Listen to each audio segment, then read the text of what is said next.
3장 1절부터 9절까지인데 본문이 너무 길어서 6절부터 9절까지 제가 읽어드리겠습니다.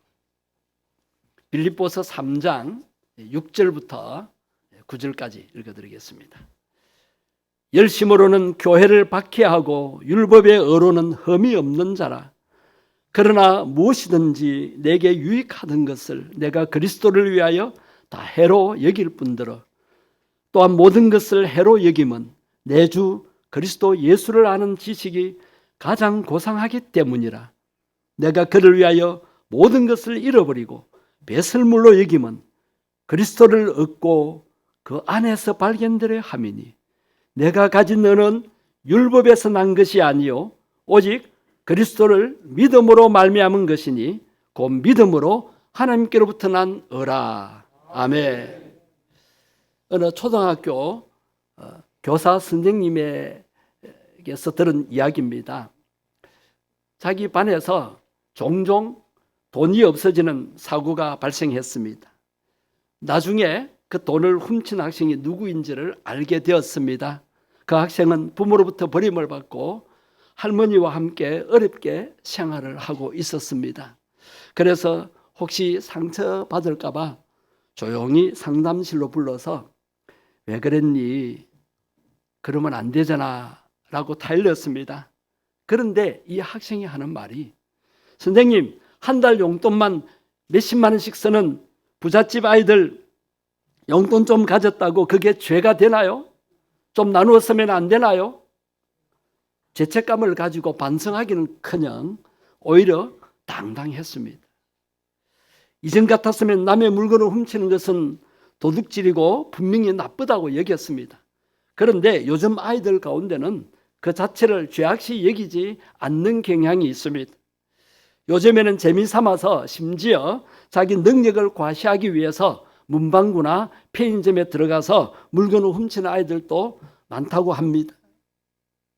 가치관이 혼돈된 세상입니다. 우리는 가치관의 혼돈 속에서 살아가고 있습니다. 어른들도 마찬가지로 가치관의 혼돈 속에서 갈등과 범민을 하면서 살아갑니다. 우리나라는 사회 곳곳에서 서로 다른 가치관들이 충돌을 일으키고 있습니다. 이런 상황에서 어느 쪽을 선택하느냐에 따라 내 인생의 방향이 결정되는 것입니다. 승리하는 인생이 될 수가 있고 실패하는 인생으로 나아갈 수도 있습니다. 유명한 조각가 미켈란젤로를 여러분 아십니다. 그 스승 지오바니가 하루는 14살밖에 안 된 미켈란젤로의 놀라운 재능을 보았습니다. 그래서 어느 날 미켈란젤로야, 너는 위대한 조각가가 되고 싶지 않니? 예, 그렇습니다, 스승님. 위대한 조각가가 되기 위해서는 어떻게 해야 된다고 생각하느냐? 예, 제가 가진 재능과 기술을 더욱더 열심히 연마해야 된다고 생각합니다. 그래? 그러나 그것만으로는 안 된단다. 내 재능을 무엇을 위해 사용할 것인지 분명히 결정부터 해야 된단다. 그 말을 하고 나서 제자를 데리고 먼저 술집으로 갔습니다. 술집 안에 들어가니까 아름답고 화려한 조각들이 전시되어 있습니다. 그 다음에는 성당 앞으로 데리고 갔는데 그 성당 앞에는 밝은 미소로 웃고 있는 천사상이 있었습니다. 미켈란젤로야, 두 조각의 차이점이 무엇이냐? 예, 똑같이 아름다운 조각이지만 하나는 사람들의 쾌락을 위하여 쓰임받고 있고 또 다른 하나는 예배를 위하여 하나님의 영광을 위하여 쓰임받고 있습니다. 그러면 너는 너의 재능을 무엇을 위해 쓰기를 원하느냐? 스승이 물었을 때 미켈란젤로의 대답이 이러했습니다. 오직 하나님을 위하여, 오직 하나님의 영광을 위하여 쓰겠습니다. 여러분이 잘 아시는 고린도전서 10장 31절 말씀을 다시 한번 가슴에 새겼으면 좋겠습니다. 그런즉 너희가 먹든지 마시든지 무엇을 하든지 무엇을 위하여? 여러분, 하나님의 영광을 위하여 살기를 원하십니까? 하나님께서 내게 주신 기술과 재능, 시간과 물질을 어디에다가 무엇을 위해 쓸 것인가? 우리는 이것을 가치관이라고 합니다. 우리는 예수님을 나의 구주, 나의 하나님으로 고백합니다. 나는 예수님의 십자가 피로 모든 죄를 용서받았음을 믿습니다. 하나님을 아버지라 부르는 거룩한 자녀가 되었습니다. 영생을 선물로 받았습니다. 천국이 나의 것이 되었습니다. 할렐루야. 여러분, 이 사실을 믿고 확신하십니까? 그렇다면 여러분은 인생에서 최고의 가치관을 가진 것입니다. 만약 이 고백이 불확실하다면 우리의 인생은 바람 따라 흔들리는 갈대와 같은 삶을 살 수밖에 없을 것입니다. 가치관의 변화를 크게 겪은 분들의 이야기가 있습니다. 가치관의 극적인 변화를 통해 최고의 축복을 받은 사람은 바로 오늘 본문에 나오는 사도 바울이었습니다. 그가 다메섹에서 부활하신 예수님을 만나기 전에는 율법적 가치관을 가지고 살았습니다. 율법을 지켜 행함으로 하나님의 의를 만족시켜 구원에 이른다라고 믿었습니다. 그래서 바울은 남다른 열심을 가지고 최선을 다해 유대교의 종교 생활을 했습니다. 복음을 거부했습니다. 예수님이 전하는 복음을 거부하였습니다. 복음 전하는 스데반이 이제 죽음을 당하는데 편을 들었습니다. 그렇게 복음을 거부했지만 거부하면서 오히려 예수 믿는 사람을 핍박하는 일에 앞장섰습니다. 그러던 그가 부활하신 예수님을 인격적으로 만난 후에는 그의 눈을 가리고 있던 종교적 허물이 벗겨졌습니다. 그의 신앙은 이제 율법이 아니라 예수 그리스도의 복음을 전하는 그런 삶을 살게 되었습니다. 그는 복음이 모든 믿는 자에게 구원을 주시는 하나님의 능력임을 믿었습니다. 구원은 자기의 행위로가 아니라 오직 예수님을 믿는 믿음으로 말미암다는 것을 확신하게 되었습니다. 율법적인 가치관에서 복음적인 가치관으로 그의 인생이 완전히 변화된 것이었습니다. 오늘 본문 4절에 보면 과거 그는 그의 육체를 신뢰하였다고 했습니다. 5절에 보면 세상의 가치를 다른 누구보다도 더 가지고 있었다고 자랑했습니다. 그래서 6절에 종교적 신앙적 열심으로 교회를 핍박했다고 고백하고 있습니다. 그러나 그가 예수님을 만난 후에 자기에게 유익했던 것을 배설물로 여기고 예수 그리스도를 아는 것이 가장 고상한 지식임을 강조합니다. 그 말씀이 오늘 본문 7절과 8절입니다. 다 같이 읽겠습니다. 그러나 무엇이든지 내게 유익하던 것을 내가 그리스도를 위하여 다 해로 여길 뿐더러 또한 모든 것을 해로 여김은 내 주 그리스도 예수를 아는 지식이 가장 고상하기 때문이라. 내가 그를 위하여 모든 것을 잃어버리고 배설물로 여김은 그리스도를 얻고. 가장 귀히 여기던 것들을 배설물로 여기고 누구를 얻었다고요? 구원자 예수 그리스도를 얻었다라고 당당히 자랑하고 있습니다. 그는 새로운 가치관을 위해서 그 모든 것을 버렸다고, 쓰레기로 여겼다고 고백합니다. 바울의 가치관의 최고 중심은 예수 그리스도였습니다. 예수 그리스도를 아는 지식이 가장 고상하다라고 고백하고 있습니다. 인간은 동물과 다르게 의식주로 만족하지 못합니다. 동물들은 배만 부르면 만족합니다. 그러나 하나님의 형상으로 지음받은 인간은 배부르다라고 만족하지 못합니다. 끊임없이 가치를 추구하며 살게 됩니다. 완전한 가치, 절대 가치에 이를 때까지 쉬지 않습니다. 왜냐하면 인간은 절대 가치에 이를 때까지 만족하지 못하는 존재이기 때문입니다. 그러나 안타깝게도 예수 그리스도를 만나지 못하면 인간은 절대 가치도 찾지 못할 뿐더러 방황하는 삶을 살게 됩니다. 사도 바울이 그랬습니다. 그러나 진심으로 예수를 구주로 영접하고 예수님을 체험하게 되므로 이 놀라운 보화를 발견하게 됩니다. 골로새서 2장 3절의 말씀입니다. 그 안에는 지혜와 지식의 모든 보화가 감추어져 있느니라. 예수 그리스도 안에 지혜와 지식의 모든 보화가 감추어져 있습니다. 이것을 발견할 때 우리의 가치관이 달라지게 되는 것입니다. 여러분, 신앙생활은 종교생활이 아닙니다. 종교생활은 절대 가치를 얻으려고 노력하는 것에 불과합니다. 그러나 예수를 믿는다는 것은 노력해서 절대 가치를 얻는 것이 아니라 선물로 받는 것입니다. 하나님 나라와 예수님의 가치를 발견하고 너무 좋아서 자기의 모든 재능을 다 주께 돌려드린 사람이 있습니다. 그는 어렸을 때 교회에 나가서나 점점 성장하면서 출세하게 되었고 돈을 벌고 쾌락을 즐기다가 예수님을 떠난 인생을 살고 있었습니다. 그는 시카고 방송국의 연출가였고 인기 절정의 가수였습니다. 그런데 돈을 많이 벌고 출세하고 인기가 높아져 가면서 그의 마음에 늘 불안이 떠나지 않았습니다. 그 마음이 텅 빈 어느 한 곳에 허무감이 밀려왔습니다. 인생은 이것이 아닌데라고 깨닫게 되었습니다. 어느 날 성경 말씀을 읽다가 예수님의 십자가 은혜와 사랑이 강하게 전해오는 것이 느껴졌습니다.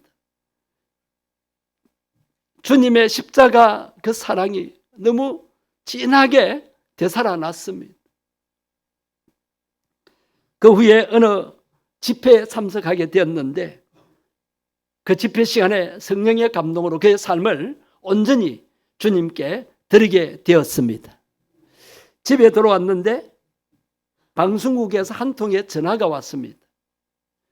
전속 계약을 하자는 전화였습니다. 많은 금액을 제시하면서 계약을 하자고 합니다. 지금까지 대우보다 몇 배를 더 주겠다고 제안을 해온 것입니다. 그러나 그는 이 제안을 거절하면서 유명한 말을 남겼습니다. 미안하지만 전화를 너무 늦게 거셨네요. 저는 앞으로 저의 목소리와 재능 모든 것을 나를 구원하신 예수님, 나의 주인 되신 창조주 하나님, 그분의 영광을 위하여 쓰여지게 될 것을 결심했습니다. 전화를 끊은 후 이 사람의 마음속에서 찬송 멜로디가 솟아나기 시작했습니다. 자기를 위해 늘 기도하던 어머니께서 그의 친구 밀러 여사에게서 받은 성시, 그 성시가 있었는데 그 성시에 맞춰서 작곡을 하게 됩니다. 그 찬송이 바로 주 예수보다 더 귀한 것은 없네라는 94장 찬송입니다. 자, 우리가 찬송가에 보면 왼쪽은 작시자 이름이 되어 있습니다. 94장을 보시면 밀러 여사라고 되어 있고 오른쪽에는 작곡자 이름이 있습니다.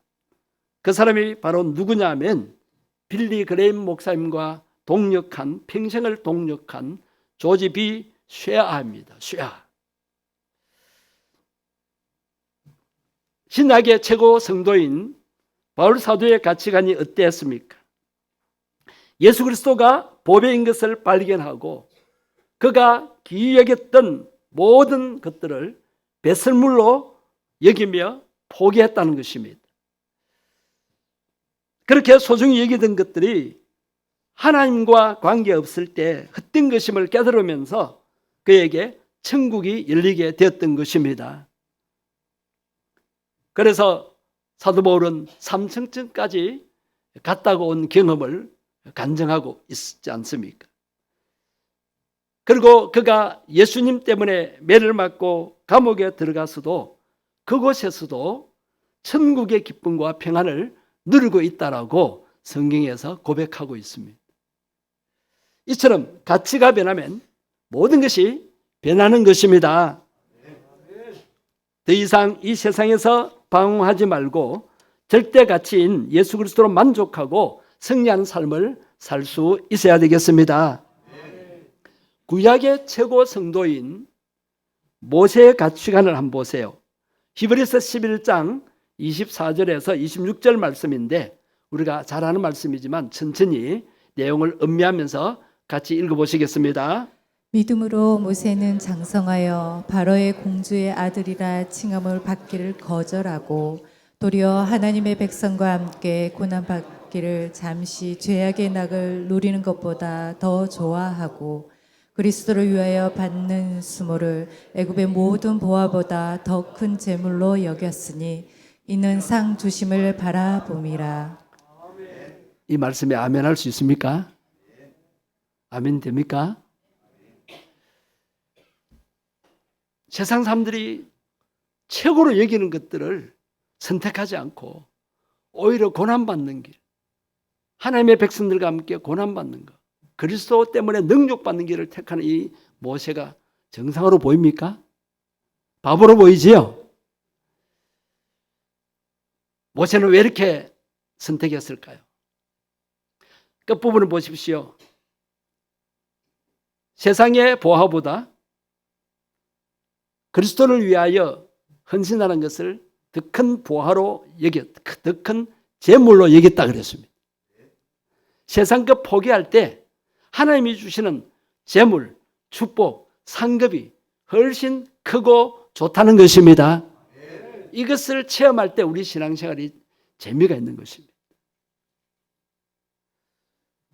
하나님이 주시는 상, 축복을 바라본 것입니다. 여러분, 세상에서 얻는 것보다 하나님이 주시는 은혜, 축복이 훨씬 큰 행복임을 여러분 믿으시기를 바랍니다. 예수 그리스도를 위해서 살아갈 때에 하나님께서 이 세상의 그 어떤 것과 비교할 수 없을 만큼 귀중한 것들을 예배해 놓으셨음을 믿으셔야 합니다. 마지막으로 가치관의 확립에 관해서 말씀을 드리겠습니다.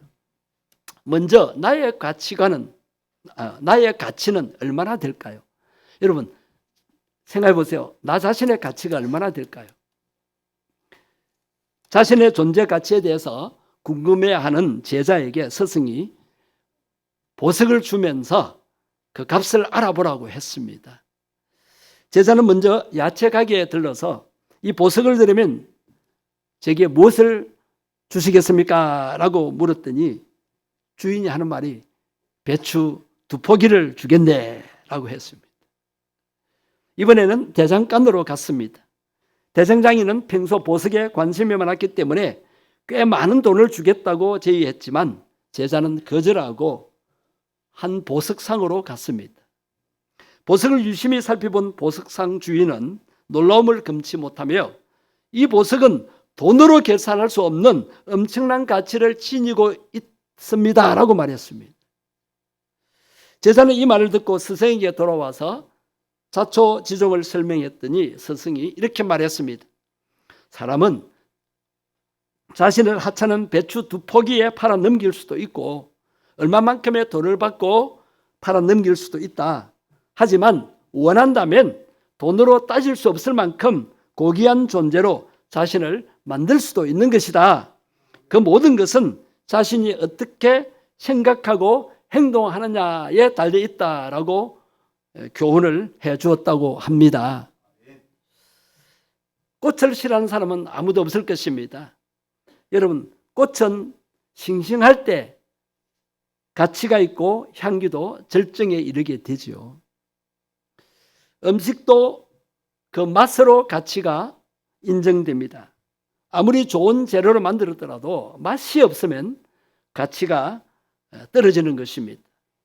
그렇다면 성도의 가치는 어느 정도일까요? 늦은 밤 어느 백화점에 도둑이 들었습니다. 그 도둑은 희한하게도 물건을 하나도 훔치지 아니하고 백화점 안에 있는 물건들의 가격표만 뒤바꿔 놓는 일을 했습니다. 명품에는 싼 가격표를 붙이고 저렴한 물건에는 비싼 가격표를 붙여 놓았습니다. 날이 밝았습니다. 여느 때처럼 백화점은 개점했고 늘 그렇듯 손님들은 쇼핑을 했습니다. 한참 동안 아무도 가격표가 뒤바뀐 것을 발견하지 못했습니다. 그런데 4시간 후에 그 사실이 들통났고 백화점은 엄청난 혼란에 빠지게 되었습니다. 누군가는 엄청나게 횡재를 했고 누군가는 큰 바가지를 썼습니다. 맥스 루케이도의 책 하나님 저도 고칠 수 있나요? 라는 책에 나오는 이야기입니다. 왜 많은 사람이 불쌍하다고 불행하다고 나는 불행해 라고 느끼는가요? 왜 사람들이 자신은 불행하다고 느낄까요? 그것은 어쩌면 잘못된 인생 가격표 때문은 아니겠습니까? 하나님의 자녀는 하나님이 지으신 걸작품입니다. 보배롭고 존귀한 자입니다. 구원받은 성도는 예수님 피값으로 사셨기 때문에 명품보다 더 큰 가치를 지니고 있습니다. 이 사실을 여러분 믿고 있습니까?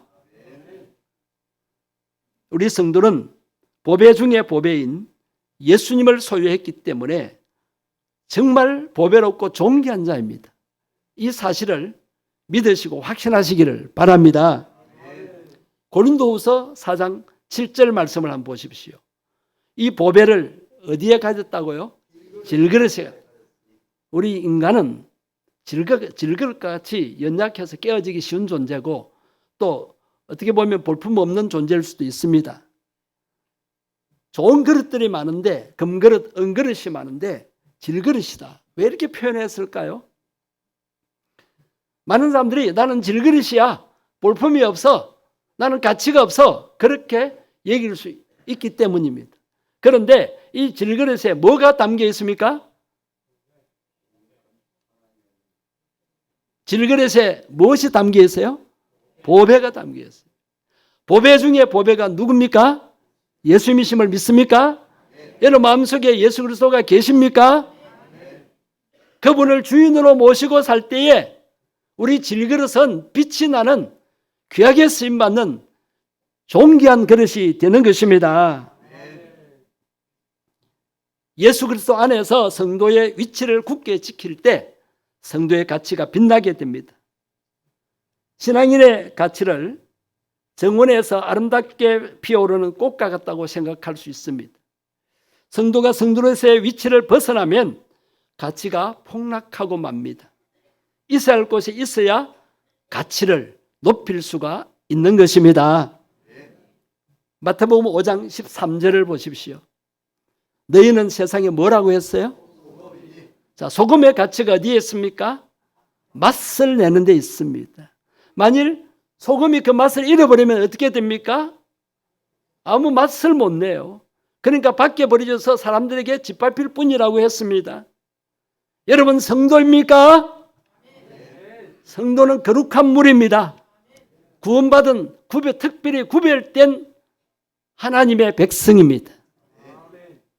여러분 손을 가슴에 얹고 한번 고백해 봅시다. 오른손을 가슴에 얹어 보십시오.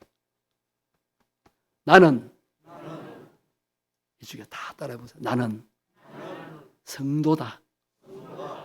거룩한 백성이라는 뜻입니다. 하나님이 그렇게 구별해서 구원해 주셨어요. 우리는 보배롭고 존귀한 자입니다. 성도입니다. 존귀한 가치를 지녔습니다. 그러나 예수님을 떠나서는 이 가치가 몰락됩니다. 예수님 안에 거하면 우리는 세상의 소금으로서 귀하게 쓰임받을 수 있고 어두운 곳을 밝히는 빛으로서 쓰임받을 수가 있게 되는 것입니다. 마지막으로 교회 가치는 어디에 있을까요? 우리가 교회 공동체를 이루고 있습니다. 샘물교회라는 이 교회 가치가 어디에 있을까요? 교회는 오직 예수님을 위해서 존재하는 공동체입니다. 그렇기 때문에 교회는 영적으로 향기로운 꽃과 열매를 많이 맺어야 합니다. 그러기 위해서 좋은 나무가 되어야 합니다. 마태복음 7장 16절에서 20절 말씀을 우리가 천천히 한번 내용을 생각하면서 읽어가십시다. 그들의 열매로 그들을 알지니 가시나무의 포도를 또는 엉겅퀴에서 무화과를 따겠느냐. 이와 같이 좋은 나무마다 아름다운 열매를 맺고 못된 나무가 나쁜 열매를 맺나니 아름다운 열매를 맺지 아니하는 나무마다 찍혀 불에 던져지느니라. 이러므로 그들의 열매로 그들을 알리라. 열매로 가치가 결정됩니다. 교회가 하나님 기뻐하는 열매를 많이 맺어야 합니다. 어떤 열매를 맺느냐에 따라서 가치가 달라지게 되는 것입니다. 오늘 말씀을 한마디로 우리에게 적용하면 세상 가치를 따라 살지 말고 하늘나라 가치로 하나님께 영광 돌리는 일을 하면서 살아가는 성도들이 다 되었으면 좋겠습니다. 성도님 여러분, 세상 가치에 빠지지 말고 하늘나라 가치를 따라서 살아가시기를 주의 이름으로 축복합니다. 심야기도회 때 제일 젊은 8여전도회 회원들이 특송을 하는데 이 찬양을 부르는 거예요. 아, 우리 성도들이 이런 마음이구나. 마음은 그렇구나.